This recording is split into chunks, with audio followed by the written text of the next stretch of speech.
வணக்கம். இலங்கையின் இன்றைய தலைப்புச் செய்திகள். கிழக்கு மாகாணம் உள்ளிட்ட 5 மாவட்டங்களுக்கு கடும் வெப்ப எச்சரிக்கை, வளிமண்டலவியல் திணைக்களம் அறிவிப்பு. எல்னினோ தாக்கம், நீர் மின்சாரத்தை சிக்கனமாக பயன்படுத்த வளிமண்டலவியல் திணைக்களம் அறிவுறுத்தல்.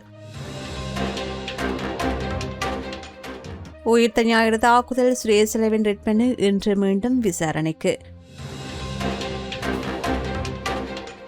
நீதியரசர்களின் ஓய்வு வயதை நீடிக்க அமைச்சரவை அனுமதி, எதிர்க்கட்சிகளின் எதிர்ப்புகளுக்கு மத்தியிலும் அரசு தீவிரம். ராஜபக்சக்களை சிறைக்கு அனுப்புவது அரசின் திட்டம், நாமல் ராஜபக்ஷ பகிரங்க குற்றச்சாட்டு. EPF, ETF நிதியில் முறைகேடு, விசாரணைக்கு விசேட குழு அமைப்போம். பழுதடைந்த இலங்கை போக்குவரத்து சபை பேருந்து, மாணவர்கள் நோயாளிகள் கடும் அவதி. தேவினுவர பிரகரா 45 காவடி குழுக்களுக்கு அனுமதி, அமைச்சர் ஆனந்த விஜயபால நடவடிக்கை. பௌத்த பிக்குகளின் நட்பெயருக்கு களங்கம் விளைவிக்க முயற்சி, அகலகட ஸ்ரீ சுமண தேரர் பகிரங்க குற்றச்சாட்டு. அமெரிக்காவை தாக்கும் ஹீட்டோம், 4 கோடி மக்களுக்கு கடுமையான வெப்ப அலை எச்சரிக்கை. இனி விரிவான செய்திகள். கிழக்கு மாகாணத்தின் சில பகுதிகள் மற்றும் நாட்டின் 5 மாவட்டங்களில் இன்று வெப்ப குறியீடு எச்சரிக்கை நிலையை எட்டக்கூடும் என்று வளிமண்டலவியல் திணைக்களம் எச்சரிக்கை விடுத்துள்ளது. கிழக்கு மாகாணம், கிளிநொச்சி, முல்லைத்தீவு, வவுனியா, புலனறுவை, மொனராகலை ஆகிய பகுதிகள் பாதிக்கப்படலாம் என்று அறிவுறுத்தப்பட்டுள்ளது. மனித உடல் உணரும் உண்மையான வெப்பநிலையை குறிக்கின்ற இந்த வெப்ப குறியீடு குறிப்பிடப்பட்ட பகுதிகளில் பகல் நேரங்களில் ஆபத்தான எச்சரிக்கை அளவை எட்ட வாய்ப்புள்ளது. கடுமையான வெப்பத்தின் தாக்கத்திலிருந்து தங்களை பாதுகாத்துக் கொள்ள பொதுமக்கள் போதுமான அளவு நீர் அருந்துதல், தேவையற்ற முறையில் வெயிலில் செல்வதை தவிர்த்தல் போன்ற அவசியமான முன்னெச்சரிக்கை நடவடிக்கைகளை மேற்கொள்ளுமாறு வளிமண்டலவியல் திணைக்களம் கேட்டுக் கொண்டுள்ளது. பாரிஸ் வாழ் மக்களே, உங்களின் பேராதரவை பெற்ற கல்யாணி மற்றும் அன்னபூரணி தயாரிப்புகள் இப்போது 2 கிளைகளிலும். பிடி கேஷன் கரி லாச்சப்பல், பிடி சூப்பர் ஸ்டோர், ஹார்லி கோனஸ். உலகளாவிய எல்னினோ காலநிலை மாற்றம் காரணமாக வரும் மாதங்களில் இலங்கையின் பல பகுதிகளில் வெப்பநிலை அதிகரித்து மழை வீழ்ச்சி குறையக்கூடும் என்பதால் நீர் மற்றும் மின்சாரத்தை மிகவும் சிக்கனமாக பயன்படுத்துமாறு வளிமண்டலவியல் திணைக்களத்தின் பணிப்பாளர் நாயகம் அஜித் விஜயமான பொதுமக்களுக்கு எச்சரிக்கை விடுத்துள்ளார். இந்த எல்னினோ நிலைமை அடுத்த ஆண்டு மார்ச், ஏப்ரல் வரையில் சுமார் 8 முதல் 10 மாதங்களுக்கு நீடிக்கக்கூடும் என்றும், குறிப்பாக அக்டோபர் முதல் டிசம்பர் வரையில் இது தீவிரமடையும் என்றும் எச்சரிக்கப்பட்டுள்ளது. வடக்கு, வடமத்திய, கிழக்கு மாகாணங்கள் மற்றும் அம்பாந்தோட்டை மாவட்டத்தில் வறட்சியான கடுமையான வெப்பமான வானிலை நிலவும் என்றும், ஏற்கனவே திருகோணமலை, வவுனியா, முல்லைத்தீவு, மட்டக்களப்பில் 35 பாகைசிக்கும் அதிகமான வெப்பநிலை பதிவாகியுள்ளதாகவும் தெரிவிக்கப்பட்டுள்ளது. ஜூலை 29 மற்றும் வரும் நாட்களில் மேல் சப்ரஹமுவா, வடமேல் மாகாணங்கள் மற்றும் கண்டி, நுவரெலியா, காலிமாத்தறையின் சில இடங்களில் மழை எதிர்பார்க்கப்படுகின்றது. செப்டம்பர், அக்டோபர் மாதங்களில் வங்காள விரிகுடாவில் காற்றழுத்த தாழ்வு மண்டலங்கள் உருவானால் பலத்த மழை பெய்யக்கூடும் என்று அறிவுறுத்தப்பட்டுள்ளது. டிசம்பரில் வடகிழக்கு பருவமழையால் வடக்கு கிழக்கில் வெள்ளப்பெருக்கு ஏற்பட சாத்தியம் உள்ளது. கடும் வெயில் நிலவுகின்ற நண்பகல் 2 மணி முதல் பிற்பகல் 4 மணி வரையில் திறந்தவெளி பணிகளை தவிர்த்து நிழலான இடங்களில் தங்கி போதியளவு நீர் அருந்த வேண்டும் என்று அறிவுறுத்தப்பட்டுள்ளது. தொற்றா நோயாளிகள் மற்றும் சிறு குழந்தைகள் நண்பகல் வேளையில் வெளியில் செல்வதை கட்டுப்படுத்த வேண்டும் என்றும், நீர் ஆதாரங்கள் வற்றக்கூடும் என்பதால் நீர்ப்பாசனத்துறை மற்றும் மகாவலி அதிகார சபை மூலம் நீர் மேலாண்மை திட்டங்கள் முன்னெடுக்கப்பட்டு வருவதாகவும் தெரிவிக்கப்பட்டுள்ளது. உயிர்த்த ஞாயிறு குண்டு தாக்குதல் சம்பவம் தொடர்பில் பயங்கரவாத தடை சட்டத்தின் கீழ் தம்மை கைது செய்து தடுத்து வைத்துள்ளதை எதிர்த்து அரசு புலனாய்வு சேவையின் முன்னாள் பணிப்பாளர் சுரேசாலை தாக்கல் செய்த ரிட்மனு இன்று மேல்முறையீட்டு நீதிமன்றத்தில் மீண்டும் விசாரணைக்கு வரவுள்ளது.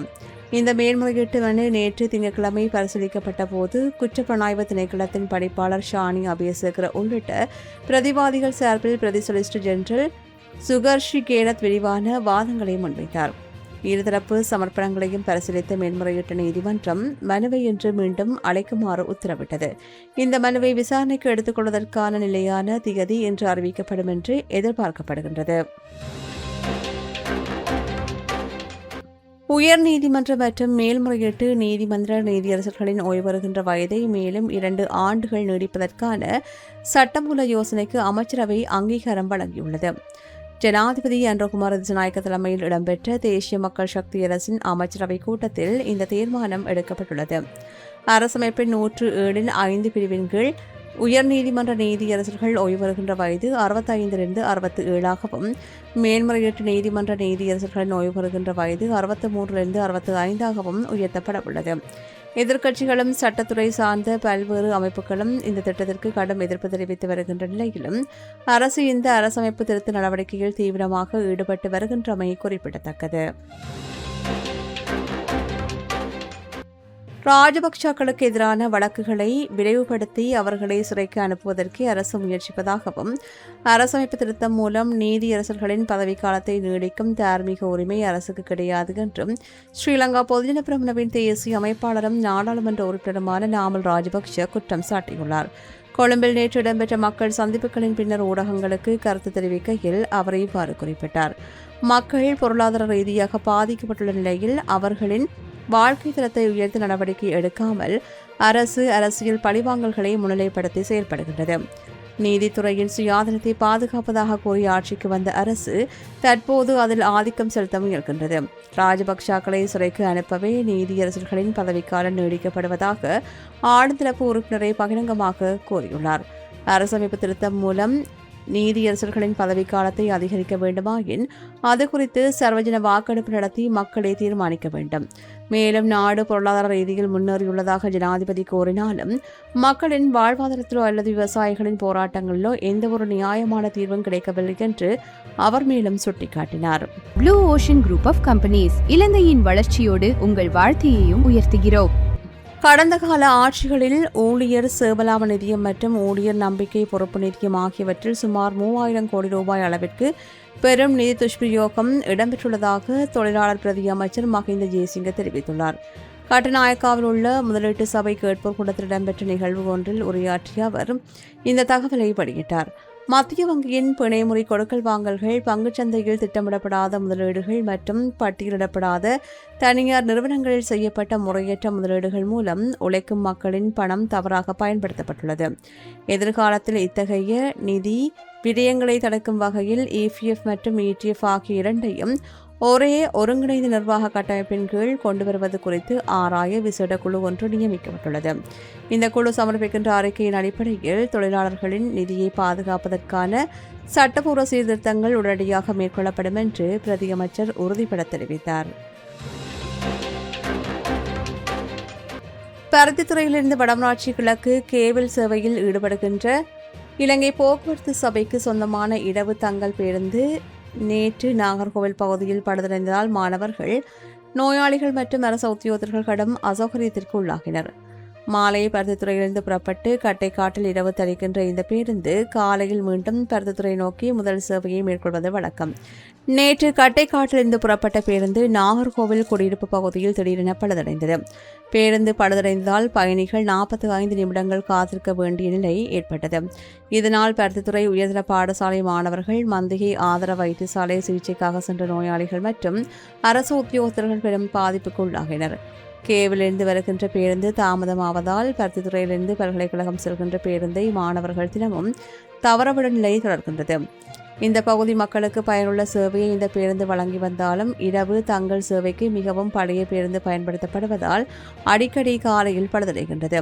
நேற்று பேருந்து பழுதடைந்த நிலையில் ஒரு மணித்தியாலம் தாமதமாகவே மற்றொரு பேருந்து வரவழைக்கப்பட்டு சேவைகள் ஆரம்பிக்கப்பட்டது. எனவே இந்த பாதையில் புதிய அல்லது நல்ல நிலையில் உள்ள பேருந்தை சேவையில் ஈடுபடுத்துமாறு பொதுமக்கள் கோரிக்கை விடுத்தனர். வவுனியா பூந்தோட்டம் பகுதியில் வீடு ஒன்றிற்குள் புகுந்த மர்ம நபர் ஒருவர் அங்கிருந்த முதியவரை தாக்கி பணம் பறிக்க முயன்ற சம்பவம் அந்த பகுதியில் பெரும் பரபரப்பை ஏற்படுத்தியுள்ளது. முதியவரின் மனைவி வெளியே சென்றிருந்த நேரத்தை பயன்படுத்திய மர்ம நபர் துவிச்சக்கர வண்டியில் வந்து வீட்டிற்குள் நுழைந்துள்ளார். கத்தியை காட்டி அச்சுறுத்திய அவர் முதியவரிடம் 1 லட்சம் ரூபாய் பணம் கேட்டு மிரட்டியுள்ளார். முதியவர் பணத்தை கொடுக்க மறுத்ததால் அவர் மீது தாக்குதல் நடத்திவிட்டு அந்த நபர் தப்பி சென்றுள்ளார். இந்த சம்பவம் குறித்து வவுனியா போலீசாருக்கு தகவல் வழங்கப்பட்டதை அடுத்து சம்பவ இடத்திற்கு விரைந்த போலீசார் தப்பிச் சென்ற மர்ம நபரை தேடி தீவிர விசாரணைகளை மேற்கொண்டு வருகின்றனர்.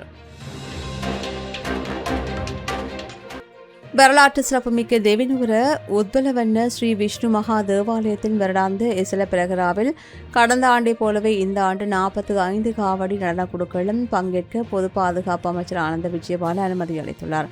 மாத்தறை மாவட்ட செயலகத்தில் நேற்று நடைபெற்ற விசேட கூட்டத்தில் இந்த தீர்மானம் எடுக்கப்பட்டது. பாதுகாப்பு காரணங்களை சுட்டிக்காட்டி பிரகராவின் காவடி ஊர்வல பகுதியை இடைநிறுத்துமாறு போலீசார் முன்னதாக பரிந்துரைத்திருந்தனர். பொதுமக்கள் மற்றும் கலைக்குழுக்களின் நலனை கருத்தில் கொண்டு அனைத்து காவடி குழுக்களும் பங்கேற்க அனுமதி அளிக்கப்பட்டது. இந்த கூட்டத்தில் அமைச்சரின் சீரார் ராவி சிலவரட்ன, போலீஸ் மா அதிபர் பிரியந்த வீரசூரிய, மாத்தறை மாவட்ட சீரார் சந்தன திலகரட்ன உள்ளிட்ட உயர் அதிகாரிகள் கலந்து கொண்டனர். இன்று இடம்பெறவுள்ள பிரகராவிற்கு பாதுகாப்பு அளிக்கும் வகையில் கூடுதல் போலீசார் மற்றும் விசேட அதிரடிப்படையினர் பணியில் அமர்த்தப்பட உள்ளார்கள். இதேவேளை கொழும்பின் முக்கிய பகுதிகளில் போக்குவரத்து நெரிசல் ஏற்பட வாய்ப்புள்ளதால் ஓட்டுநர்கள் மாற்று வழிகளை பயன்படுத்துமாறு காவல்துறை கேட்டுக் கொண்டுள்ளது. ராயல்டி என்ஜினியரிங் வழங்கும் நவீன அடுக்குமாடி குடியிருப்புகள் இப்போது விற்பனைக்கு. Colombo 6 Wellawatte bus line hall ரோட்டுக்கு மிக அருகாமையில்.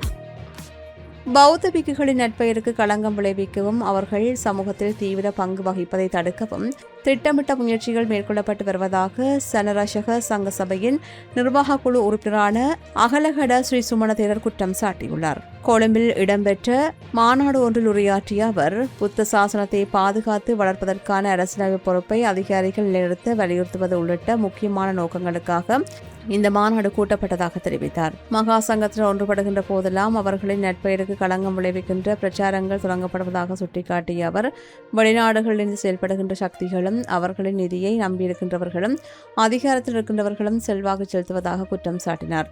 இது இப்படியே தொடர்ந்தால் இன்னும் 2-3 ஆண்டுகளில் பிக்குகள் தெருக்களில் கூட நடக்க முடியாத நிலை வரலாம் என்றும், எனவே நாம் மௌனமாக இருக்கக்கூடாது. அரசாங்கங்களை கவிழ்க்க நாங்கள் வரவில்லை, மாறாக சவால்களை எதிர்கொண்டு நமது ஒற்றுமையையும் வலிமையையும் வெளிப்படுத்துவதே முக்கிய நோக்கம் என்றும் தெரிவித்தார். அமெரிக்காவில் ஹீட்ரோம் என்று அழைக்கப்படுகின்ற அதிதீவிர உயர் அழுத்த வெப்பமண்டலம் காரணமாக பல மாகாணங்களில் இயல்பு வாழ்க்கை கடுமையாக பாதிக்கப்பட்டுள்ளது. இதன் காரணமாக 4 கோடிக்கும் அதிகமான மக்களுக்கு தேசிய வானிலை மையம் கடுமையான வெப்ப அலை எச்சரிக்கை விடுத்துள்ளது. மத்திய மற்றும் தெற்கு மாகாணங்களான மினசோட்டா முதல் மிசிசிப்பி வரையிலும், நெவாடா தெற்கு கலிபோர்னியா வரையிலும் வெயிலின் தாக்கம் கடுமையாக உயர்ந்துள்ளது. ரேபிட் சிட்டியில் வரலாற்று சாதனையாக 44 பாகை வெப்பநிலை பதிவாகியுள்ளது. சில இடங்களில் வெப்பநிலை 49 பாகை வரையில் உயரக்கூடும் என்று வானிலை மையம் எச்சரித்துள்ளது. வெப்பத்தின் கொடூரம் காரணமாக மினசோட்டாவில் புகழ்பெற்ற குதிரை பந்தயங்கள் உள்ளிட்ட பல வெளிப்புற நிகழ்வுகள் ரத்து செய்யப்பட்டன. பூமியின் மேற்பகுதியில் உள்ள சூடான காற்றை வெளியேற விடாமல் ஒரு கூம்பு போல அடைத்து வைக்கின்ற இயற்கை நிகழ்வால் இந்த வெப்பம் அதிகமாக பார்க்கப்படுகின்றது. இது காற்றிலுள்ள ஈரப்பதத்தை தடுத்து நாளுக்கு நாள் புழுக்கத்தையும் வெப்பத்தையும் அதிகரிக்க செய்கின்றமை குறிப்பிடத்தக்கது. இந்நிலையில் இந்த வெப்பத்தின் தாக்கம் அதிகமாக உள்ளதால் மக்கள் சிறந்த வழிகளுக்கு செல்வதை தவிர்க்குமாறு அறிவுறுத்தப்படுகின்றார்கள்.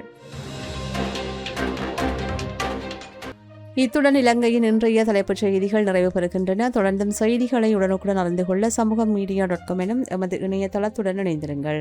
எமது RIP பேச்சுக்கு கிடைத்த மரண அறிவித்தல்கள். யாழ்ப்பாணம் குப்புளானை புறப்படமாகவும் வதிவிடமாகவும் கொண்டிருந்த திருமதி கார்த்திகேசு திலகவதி அவர்கள் 27/7/2026 திங்கட்கிழமை அன்று காலமானார். யாழ்ப்பாணம் நாவற்காடு வரணியை பிறப்பிடமாகவும் கேட்பெலி விடத்தற்படையை வதிவிடமாகவும் கொண்டிருந்த திருமதி சரவணபவன் அகிலா அவர்கள் 26/7/2026 ஞாயிற்றுக்கிழமை அன்று இறைப்பதமடைந்தார். யாழ்ப்பாணம் தம்பசிட்டியை பிறப்பிடமாகவும் பிரான்ஸை வதிவிடமாகவும் கொண்டிருந்த திருமதி கோபாலகிருஷ்ணன் ஜெயா ஸ்ரீ லட்சுமி அவர்கள் 26/7/2026 ஞாயிற்றுக்கிழமை அன்று காலமானார். கொழும்பை பிறப்பிடமாகவும் வதிவிடமாகவும் கொண்டிருந்த திருமதி எத்தல் கேன்ரூன் ராஜேஸ்வரி ஜோசப் அவர்கள் 24/7/2026 வெள்ளிக்கிழமை அன்று இறைப்பதமடைந்தார். மேலே அறிவிக்கப்பட்ட அனைத்து மரண அறிவித்தல் இறுதிக்கிரியை பற்றிய தகவல்களை அறிந்து கொள்ள ரிப் பேஜை பார்வையிடுங்கள். இதற்கான லிங்க் கீழிருக்கும் டிஸ்கிரிப்ஷனில் பார்வையிடலாம். இது போன்ற செய்திகளை தெரிந்து கொள்ள சமூகம் நியூஸ் சேனலை சப்ஸ்கிரைப் செய்து அருகில் உள்ள பெல் பட்டனை கிளிக் செய்யுங்கள். மேலும் இது போன்ற செய்திகளை உடனுக்குடன் தெரிந்து கொள்ள சமூகமீடியா.com என்ற இணையதளத்தின் வாயிலாகவும் எங்களுடன் இணைந்திருங்கள்.